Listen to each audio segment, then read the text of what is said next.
Alright guys, welcome back to VALORANT News. Massive changes to VALORANT yesterday. The map pool is finally changing. Ascent is going to be gone from the competitive pool. Lotus is back in. Fracture is back in as well. What other map is going to go? We'll discuss that here over the coming minutes. But major reaction to these changes, and also major reaction to some big tournaments going down over the last couple of days. The Rebel Homegrounds, that being the big one. FNATIC, they bow out very early in the tournament indeed. Lots of reaction there. But Cloud9, they're looking good again at these off-season Rebel Homegrounds tournaments. Lots to say in the comments below, I'm sure, for you guys. Hit the like button if you enjoy. Subscribe if you're new as always. I greatly appreciate it. First of all, though, let's talk about a couple of roster things. From Furia, Noswa is gone. That's official. He had his brief time, of course, after some drama with Leviathan pretty much this time last year. But also yesterday, we saw this from MIBR, clearing the path, it seems, to their next step. We know that they need to afford Aspas, and they've basically cleaned house for anybody, right? So it's very interesting to see exactly what they do alongside Aspas. We believe it's going to be players that he is, well, happy to play with, and equally, they've got to sign some guys that they can, afford and redo the contracts or whatever, right? Because, sometimes you get rid of certain players, you can bring them back on lesser money or whatever. But, yeah, MIBR are going to have to make that one work. They've let go of a number of their critical members for the most recent season last night. But let's talk about the changes to the map pool. So Ascent is gone. Finally, many would say Ascent is gone. Now, I still think Ascent is a good map. It has its problems. It's a bit stale in terms of the meta, for sure. I totally get that. Maybe Dust 2-esque in some sense. And also, on B, the walls are very paper thin, and I do think that's got to be changed as well. That's all I'd do, though. I think Ascent is a staple map in competitive VALORANT. Honestly, I think all I would change is I would thicken up the wall at B, and I'd probably just send it back into the map pool. I think that it's a solid map, and personally, I don't think I'd really make any changes to it. I think it should be around. I think my concern about this map rotation really is just for the more casual player. For the pros, I don't really care. Like, you have to deal with and suffer learning a new map. Fine, that's okay by me. You're a pro player at the end of the day. You've got to be good at every map. That's how it works, in my opinion. And they don't get to control what map comes and goes. But I do think for the casual player, what if you love Ascent? Ascent's now gone. Maybe Ascent's back in a couple of months. Maybe it's not. Can you play it in competitive and ranked? Not necessarily. So Ascent is going to be gone for the first time in forever. Sunset is going to be gone as well. And then the return of Fracture and Lotus. I'm intrigued to see if they've done anything with Fracture. That's a map that I actually really rather like. Has a bit of a soft spot in my heart. I'd maybe disagree on that one. It's kind of a controversial one, Fracture. But I'm a pretty big fan of it. Not the biggest fan of Lotus. But Lotus is back in. Fracture is back in too. The key note here, though, is that according to the patch notes, their plan is to rotate every act. So every couple of months, there's going to be a map rotation. And this is a big deal for competitive. This means the players are going to be constantly on their toes, but equally, they're not necessarily going to know what's coming and what's going. So you've got to be good at like every map. But also, when they bring maps back in, they might have made slight tweaks to those maps. There is a good argument here that this is going to increase randomness. This is going to decrease consistency in the competitive situation, which, to be fair, it may well do. But is that entertaining from a fan POV? Potentially. So Ethan says, gonna miss Ascent. Couldn't be happier with Fracture coming back. We know that he used to like that map for sure. Excited to see if they change anything. Durka says, best changes ever this off-season. So he's very excited to see those two maps come back into the pool. Zelsis says, now it's time for Abyss to go, and we're going to have the best ever map pool in the history of the game. So, yeah, Zelsis happy about it. Most players happy to see some rotation, which I think is absolutely fair enough. And as Boaster says, though, I don't think swapping out two maps at a time is fun. Just prep some good stuff on Ascent and Sunset. Now they're gone. Even more prep to be done. So I do kind of feel that from the pro player perspective, right? Especially if they're rotating the maps very frequently, two at a time. What do? How can I prep on one map if it might just disappear from the map pool in a couple of months? That is a challenge. But equally, you've now got to be well prepared everywhere on all maps, even on maps that are out of the pool if they come back in, because I don't predict they will bring back Ascent with major changes.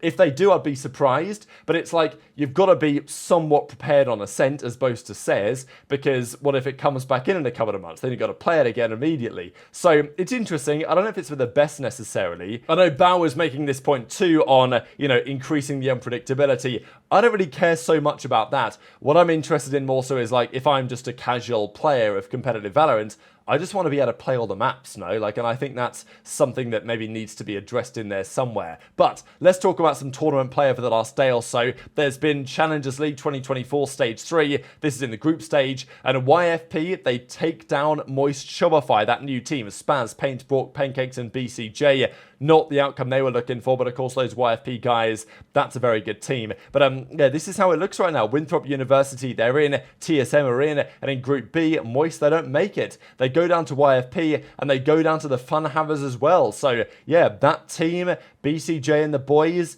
MXS, all the promise, not even through the group stages so far. Finishing 9th through 12th, top 12 for Stage 3 of Challengers North America. So yeah, as Eric says, Penny, that being 2-1 versus MXS to qualify Hobble Map 3. Awesome teammates, got me covered though. However, there is still the VALORANT Radiant Asia Invitational going on. If I hit the refresh, we will see the conclusion to this series. Gen.G have just been 2-1'd by DRX. That brand new DRX team with High-End Min and Mako and those guys, and all the changes that have been made over there lately, they get the dub against Gen.G. Mega result for them. On the Sunset, it was 13-8. The Ascent then went 13-9 the other way, and the Haven, I don't think we have any numbers for that yet, unfortunately. Yeah, I don't know what happened here, but that was a 13-11 in the end. It was actually very, very close. Gen.G almost brought the comeback. Fox9 had some crazy moments, but in the end, DRX have just taken the dub, literally just as I'm recording. That's probably why the numbers aren't yet updated, I don't know. But 13-11 here on the Haven. So yeah, Gen.G, such a fascinating team. Of course, we saw them play Paper Rex the other day, and that was a mega result. But it's DRX now that moved to 2-0. Gen.G now moved to 1-1.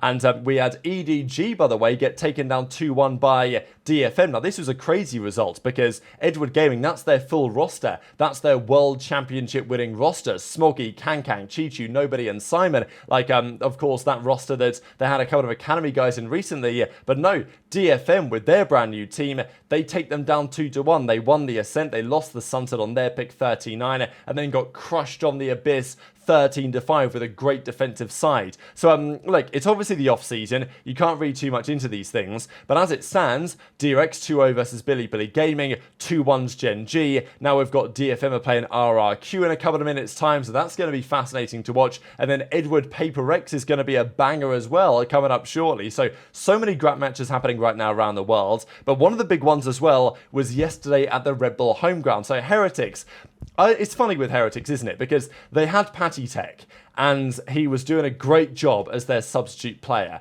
They then decided, all right, you know what, Paddy, we don't want to hold you back from getting another opportunity. We're going to let you go. But the reality is that Heretics are like the #1 most prone team ever to needing a substitute.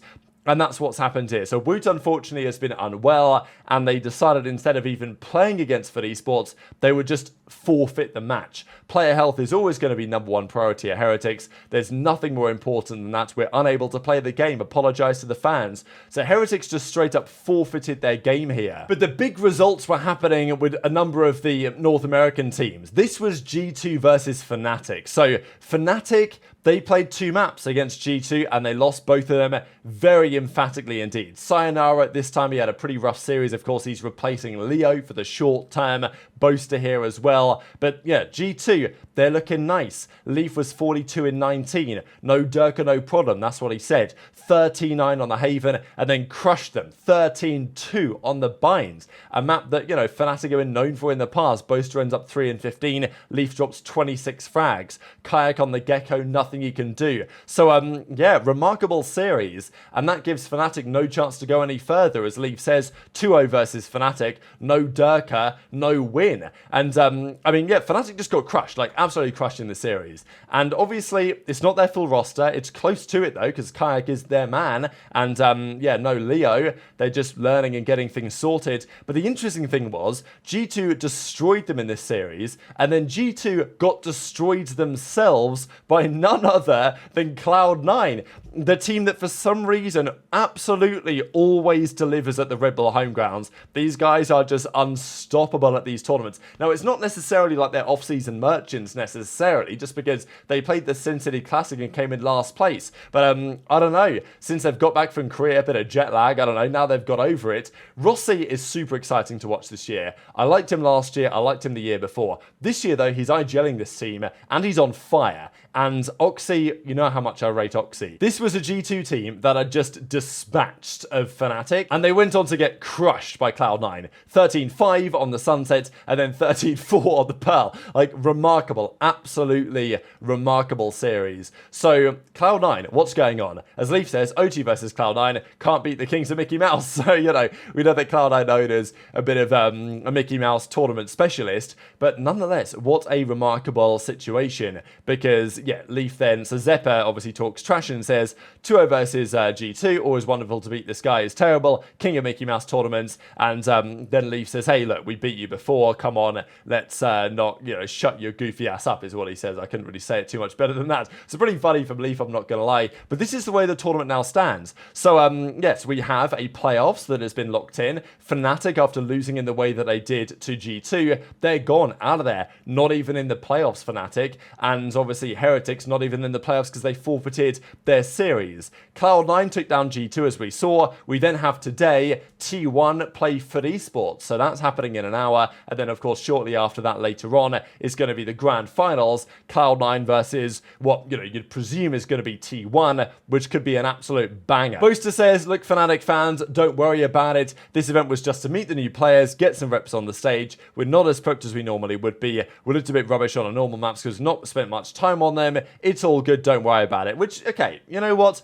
I'll give Boaster a pass this time. But I will say that last season, there were similar comments being made saying, oh, well, you know, yeah, we didn't win this series, but it's okay because of X, Y, Z. And okay, it's not their full team. Leo's yet to come back. Sayonara's in, whatever. We don't really know what's going on with Leo. Is he going to be ready? Is he going to be back to the form that he was previously? It's a question. But yeah, if I was a FNATIC fan, I would be concerned, to say the very least right now, because yeah, they lost in big fashion, and Boaster's saying, oh, it's all okay. But I'm not sure it is all okay. That is just my feeling about that FNATIC team. We'll see. I may be proved wrong down the line. But very much interested to your thoughts in the comments. Hit the like button if you enjoyed. Subscribe if you're new. Take care. And I'll see you next time.